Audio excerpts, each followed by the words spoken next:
Hello everyone, I hope you all will be good. Welcome to the second lecture for alternative costing techniques जो हमने start किया हुआ था। हमने सबसे पहले एबीसी कॉस्टिंग की बात की, that was activity based costing, और आज के लेक्चर में हम टारगेट कॉस्टिंग की बात करेंगे। It's a very small costing. जल्दी से इसको हम कवर अप करते हैं। टारगेट कॉस्टिंग क्या होती है? टारगेट कॉस्टिंग को समझने के लिए हम 3 to 4 स्टेप अप्रोच करते हैं। सबसे पहले हम डिसाइड करते हैं the sale value of a product from the market। Assume ये करते हैं कि आपने जो है एक प्रोडक्ट लॉन्च करना है। आप उस प्रोडक्ट को लॉन्च करने से पहले सबसे पहले क्या करोगे? आप ये आइडेंटिफाई करोगे या ये एग्जामिन करोगे कि आपका वो जो प्रोडक्ट है वो मार्केट में कितनी अमाउंट का बिक सकता है।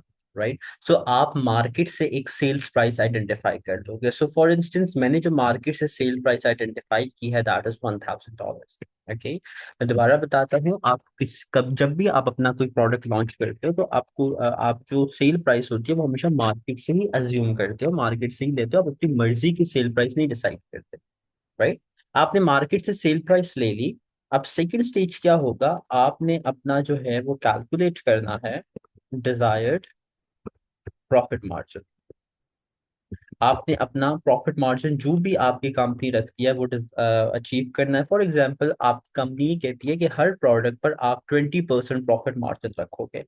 सो दिस मीन्स के अगर आप जो हो 1000 का 20% ले लो, दैट मीन्स 200 का प्रॉफिट मार्जिन होगा। ऐसा ही है।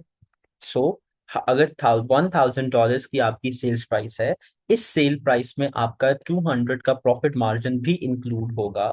तो आपकी जो पीछे बच जाएगी उसको हम कहेंगे टारगेट कॉस्ट। टारगेट कॉस्ट आपकी कितनी हो गई? That is going to be your $800। Okay. आपकी जो सेलिंग प्राइस थी वो क्या हुई? आपकी सेलिंग प्राइस $1000 हुई। प्रॉफिट मार्जिन जो आपने कहा कि यार इस प्रोडक्ट में मैं ऑलमोस्ट 200 का प्रॉफिट मार्जिन जरूर रखूंगा, और उसको रखने के बाद जो है आपकी जो बाकी चीजें पीछे बच गई हैं that is your target cost. अब इस टारगेट कॉस्ट का क्या मतलब है? इस टारगेट कॉस्ट का मतलब ये है कि आपकी जो एक्चुअल कॉस्ट होगी, यानी उस ये तो आपने टारगेट किया ना, ये तो आपने पेपर पे कैलकुलेट किया है।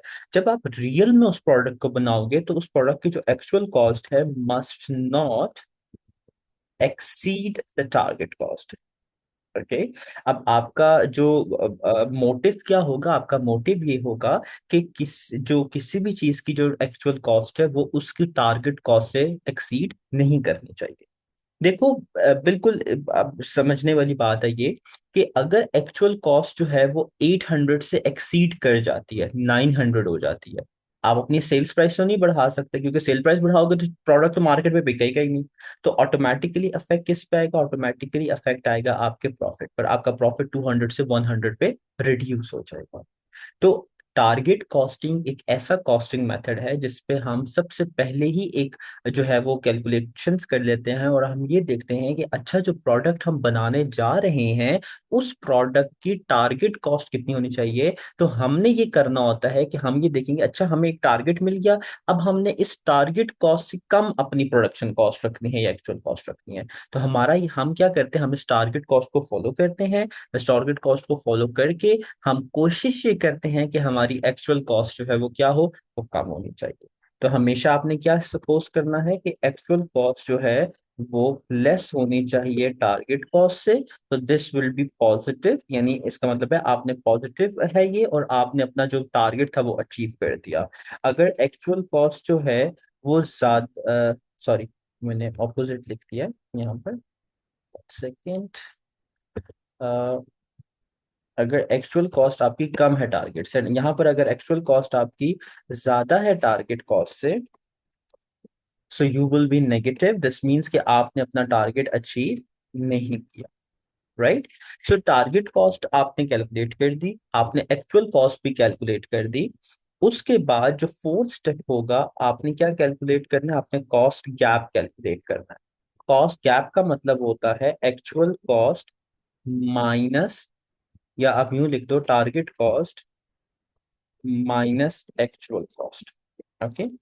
अब कॉस्ट गैप देखो पॉजिटिव आ रहा है, इसका मतलब ये है कि एक्चुअल कॉस्ट कम थी, टारगेट कॉस्ट ज्यादा थी, आपने अपना टारगेट अचीव कर लिया, राइट। आपने टारगेट से नीचे नीचे अपनी एक्चुअल कॉस्ट जो है वो मेंटेन की, दिस मीन्स कि आपका प्रॉफिट मार्जिन इंक्रीज हो गया। आपने फिर रीजंस आइडेंटिफाई करने हैं, अच्छा ऐसे क्या रीजंस थे कि आपकी एक्चुअल कॉस्ट कम आ गई। क्या आपको सप्लायर ने ज्यादा डिस्काउंट दे दिया? क्या आपका जो रॉ मटेरियल था वो सस्ता मिल गया आपको? क्वालिटी तो कॉम्प्रोमाइज नहीं किया आपने। क्या लेबर आपको सस्ते दामों मिल गया? तो इस तरीके के रीजंस आपने आइडेंटिफाई करने होते हैं, कॉस्ट गैप की इन्वेस्टिगेशन करनी होती है। जब कॉस्ट गैप कैलकुलेट हो गया, then investigate the reason for cost gap. आया कॉस्ट गैप आपका पॉजिटिव आया है या नेगेटिव आया है, आपने क्या करना है, आपने कॉस्ट गैप का इन्वेस्टिगेशन करना है कि अच्छा अगर कॉस्ट गैप नेगेटिव आ गया विच मींस एक्चुअल कॉस्ट आपकी ज्यादा हो गई है, तो अब ये तो फिर बहुत जो है वो टेंशन की बात होगी। और इसमें आपने क्या करना है, इसमें आपने फिर ये रीजंस देखने हैं, अच्छा क्यों आपका कॉस्ट गैप जो है वो नेगेटिव आया। क्या आपको सप्लायर्स ने डिस्काउंट नहीं दिए? क्या आपको लेबर महंगा मिला? क्या रॉ मटेरियल महंगा मिला? क्या सप्लायर चेंज हो गया? क्या आपकी मशीन्स पुरानी हो गई हैं जिसकी वजह से वेस्टेज ज्यादा हो रहा है? तो ऐसी चीजें आपने इन्वेस्टिगेट करनी होती है। ठीक है। आपकी एफएमए में टारगेट कॉस्टिंग सिर्फ यहीं तक है, और to be very honest target costing जो है वो F5 में भी यहीं तक है, इससे ज्यादा टारगेट कॉस्टिंग नहीं है। ठीक है। So, just to summarize, what is target costing? Target costing is in which you target a cost, in which you determine a target cost, and you make efforts to reduce your actual cost so that you can increase your profit margin. Okay, इसके steps क्या हैं? आपने सबसे पहले अपना sales price calculate करनी है, calculate your profit margin, get the target cost, and calculate the cost gap and investigate the cost gap. Okay, so this was all for the target costing. अब जो हमारा थर्ड सेक्शन है that will be life cycle costing, जो हम next lecture में cover up करेंगे. So thank you so much, take care and have a good day, bye.